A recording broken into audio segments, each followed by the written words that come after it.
پڑھو اشہد اللہ الہ الا اللہ، پیغمبر کہہ رہے ہیں پڑھو۔ اس نے کہا بولیے نہیں پڑھوں گا، نہیں پڑھ پایا، نہیں پڑھوں کیا، نہیں پڑھ پایا۔ تو ہم آپ تو نہیں سمجھ سکتے، رسول اللہ سمجھ گئے کہ معاملہ خراب کہاں سے ہے۔ حضرت نے کہا کہ اس کی ماں زندہ ہے؟ جی۔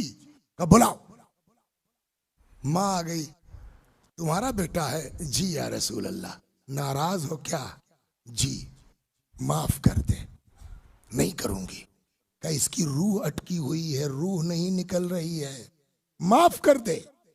اس نے کہا نہیں معاف کروں گی یا رسول اللہ۔ کیا ہے کہ ممتا ابھرے گی کیسے؟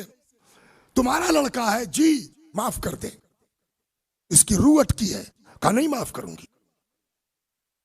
رسول اللہ نے کہا بھائی تو یہ تو معاملہ خراب ہے، تو ایک کام کرو، اگر ماں کہنے لگی صاحب 6 سال سے میں نے بات نہیں کی ہے اس سے، اس نے مجھ کو مارا ہے یا رسول اللہ، یہ سب میرا سیاہ پڑ گیا تھا، تو ماں کیسے راضی؟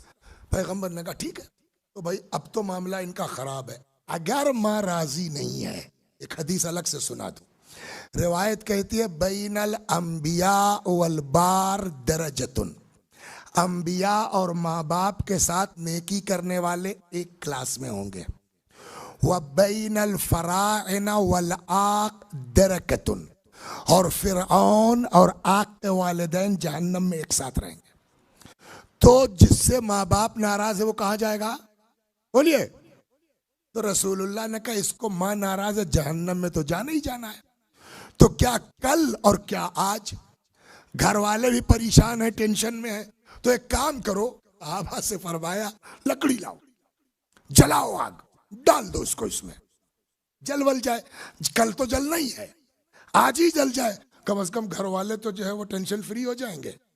جیسے ہی پیغمبر نے کہا ایک دم سنجیدگی سے ڈال دو اس کو، کہتی یا رسول اللہ 9 مہینہ پیٹ میں رکھا تھا آگ میں ڈالنے کے لیے، یہی مقصد تھا رسول اللہ کا۔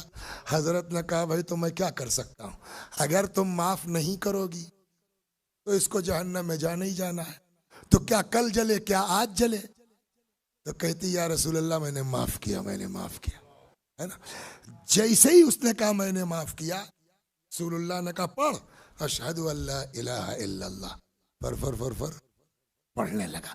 تو کہنے کا مطلب یہ ہے کہ کچھ گناہ ایسے ہیں جس کی وجہ سے روح نکلنے میں دشواری ہوتی ہے۔